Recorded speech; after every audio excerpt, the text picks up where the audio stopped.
Welcome to Think Big with Dan and Qasim. Join hosts Dan Melnick and Qasim Masood as they explore big ideas, limitless possibilities, and engage with visionaries, entrepreneurs, and thought leaders who dare to dream big, get inspired, motivated, and find practical tips for personal growth. Think big, dream bigger, and ignite your potential.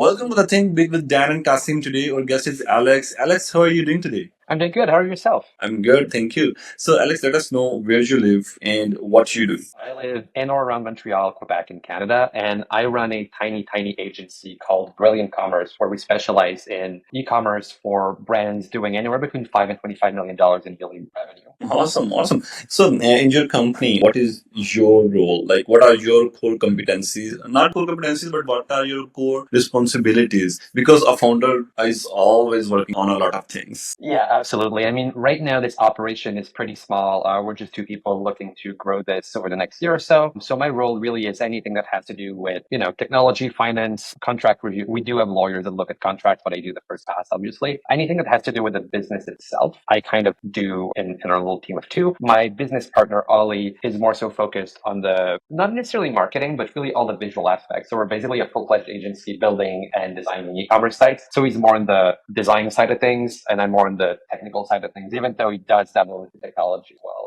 So, in terms of technologies, what technology you are using for your business? We typically use Shopify mostly because that's what brands of the size we're targeting will either already be on or would be looking to move to. And that platform can support them from the $5 to $25 million stage all the way to hundreds of millions of dollars, which we've done before at other agencies. It's really a platform of choice because it's easy for the merchants to actually deal with. And you don't own any of the infrastructure, meaning if anything is down on, a holiday, it doesn't matter. You can fix it. Shopify knows about it before you actually even tell them. So, you're using Shopify Plus, Shopify Basic. Mostly Shopify Plus, yeah. We're typically moving our clients from Shopify, either basic, it's not called Grow, they just changed the name, but we're moving them from any of the basics up to Plus, usually as a start of an engagement. Makes sense. But don't you think Shopify Plus is a bit expensive and sometimes it's a little bit problem to manage it? But yeah, what are your thoughts? It really depends on your business, right? The way I see Shopify Plus is it's basically Shopify without the training wheels, so to speak. It is expensive for sure, but what's $2,300 per month to a company making $5 to $25 million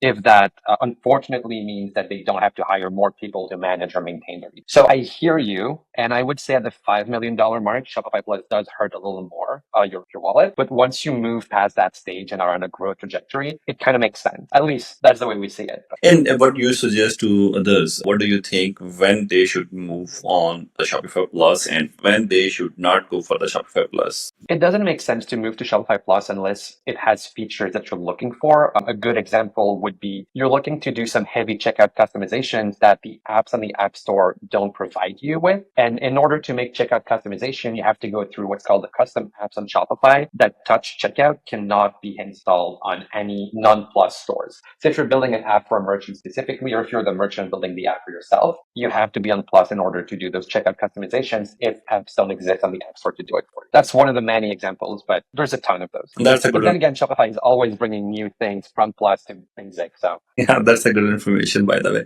Well, awesome. So, yeah, I know you are not looking into the marketing, your partner is looking into the marketing, but still you might have some idea what is the structure of your marketing because nowadays digital marketing is on its peak and every company is involving digital marketing on all sort of things. So, how you are managing the marketing on digital and how much marketing you are doing still on the offline side?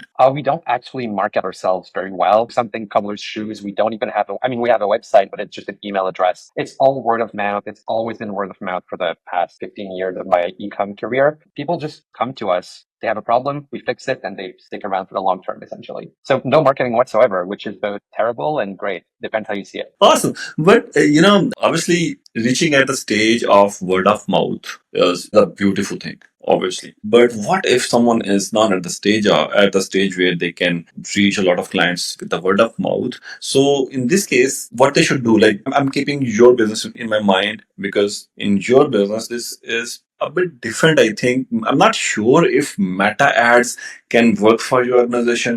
I don't think so. It really depends how quickly and how often you can reach the right target audience, right? So that target audience in our case would be business founders that would typically attend conferences or, day events such as, I'm blanking. There's one in New York that happens every twice a year, if I'm not mistaken. I'm totally blanking, but there's a bunch of those that happen, throughout the world. I mean, there's Shopify Unite literally right now happening in Toronto. So that would be a good place to go, right? I'm thinking Shopify, but really anything other than Shopify, it's really always good to be able to meet people, either clients or peers in the industry. And that's how you kind of get the ball rolling, I think. But then again, I haven't, networked this way in a long time, and things may have changed over the past several years. The post-COVID world is a strange and scary place for me. Yeah, obviously. In fact, COVID and post-COVID, a lot of things are changed, and even that way of thinking has changed a lot, in fact.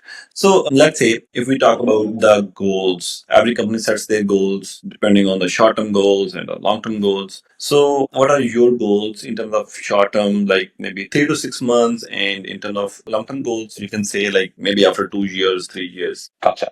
So, I mean, the goals are always going to be profitability, right? But joking aside, right now, the main goal is just getting this business set up. This is a brand new venture. I moved away from my previous agency a couple of months ago, waited out the non-compete, and I'm now ready to start something a bit smaller. So in the next couple of months, we're basically laying the foundational blocks of what this agency is going to be and what it does and how it does it. And that means it goes from developing starter themes or starter, pieces of code or pieces of technology that we can use and reuse to make it easier and faster and hopefully not cheaper. So that's a really short-term goal, building those foundational blocks. On the longer term, so 1 to 2 years, that's actually pretty short term as well. But in the next year to 2 years, we're looking to basically grow this to a point where we are a nimble team of like-minded individuals building stuff for merchants that appreciate the help that we're giving them and do need help. For example, we're hoping to have up to 6 people working with us. We're not looking to grow beyond that. I've done that before. It has its challenges, but it's not the type of challenges I'm interested in today. We want to build this into a 6 people team, highly efficient in their skills, highly, regarded in their community as developers, designers, project managers, and we want to help merchants grow. We want to bring them from 5 to 25 million to 50 to 150, and then we want them to leave and go find an agency that's better suited for them. We're basically like the jumping start for them. That's what we want to be at. Awesome. So when we are talking about the goals, obviously we are going to form our company. We are going to give a shape to our company in as per our goals. So what do you think, like in these goals, do you consider your differentiators as well? Like obviously there are a lot of other competitors in the market. So what are your differentiators that you think are mentionable? So a good way to put it is we like to think of ourselves as a SEAL Team 6 kind of operation. So we're dropping in, fixing stuff out, and hopefully we're not needed until, a later date. We kind of go in, do our thing, and leave, and that's what people kind of know us for. Some do stick around and, they're ever growing and we're happy to help them. But really the core differentiator, I think, is the SEAL Team 6 thing and the fact that everything we do is project. So the client always know what they're going to get out of it. They always know how much it's going to cost. And if we mess up in our calculations, we're going to own up to that. They don't have to spend an extra dime. Most of our projects also come with what we like to call a refund policy or a guarantee, if you will. So if, for some reason they're not happy, we're not happy, it's not going to be a good partnership, we can part ways. No questions asked. I mean, there's a time frame for it, obviously, but yeah, that's sort of how we do things. We believe in what we do and what we build, and if they do too, they'll be happy. If they don't, move over. We'll take somebody else. It's fine. Awesome. So in terms of obviously one company cannot do all the things. Like we are running an agency, we are developing different type of softwares, we work on AI solutions and the development things as well. But still we cannot cover all the things. Still there are many queries where we say, sorry, this is not our specialty. So in these cases, everybody always considers if they can help these clients somehow. So there comes the referral partnerships. Do you do the referral partnerships or not? We don't, but we don't do it purposefully. We have a network of people that we've worked with in the past that we know are trusted, we know are good, we've known them for literally decades at this point. And what we'll usually do is we will just intro them to each other. We don't get anything in return other than knowing that the client is going to be satisfied with the work. And maybe we get a beer at some point when that person wins the gig, but we don't really get like a monetary fee. Makes sense. Perfectly makes sense. Awesome. So, Alex, let me know a little bit about the clients that are your ideal clients. Like, obviously, you must have a wider range of your prospects, but like, what are the ideal clients for you? Ideal clients, I guess, US would be companies between 5 and 25 million. I keep saying this, but it's kind of our motto internally. Companies between 5 and 25 million dollars that are on a growth trajectory that don't know how to deal with their tech. They may have, devs in-house or designers in-house, but they're not good. They don't know how to get to the next stage. And that's essentially who we're looking for, mostly in Canada and the US, because that's where we have the most experience. And that's, experience comes in many forms, right? So like, it's not just about the e-com experience, but also understanding the inner workings of CCPA, PIPEDA, all that stuff, right? So like knowing that what we're building is actually not going to get that in hot waters legally, that kind of stuff. So all that to say, small-ish companies looking to grow, already growing, but needing help doing so. And that comes from not just like rebuilding sites, but also helping them out internally with merchant toolings or unlocking things that they didn't know were possible in their current ecosystem. Can you guide other entrepreneurs what one most important thing they should take care about whenever they are thinking about their ideal clients? For other founders, that's a really tough one, actually. I'm going to go with a bit of a cheesy answer, but you got to believe what you're selling, right? That's really the key. And if you believe in it, which I do, like I think I'm making a difference here, then it's going to be easy to sell, assuming other people, want it. But usually if you believe it and other people believe it, more people will believe it. Well, this is one of the key factor, I believe. Yeah. Like I said, cheesy answer. Sorry. Exactly.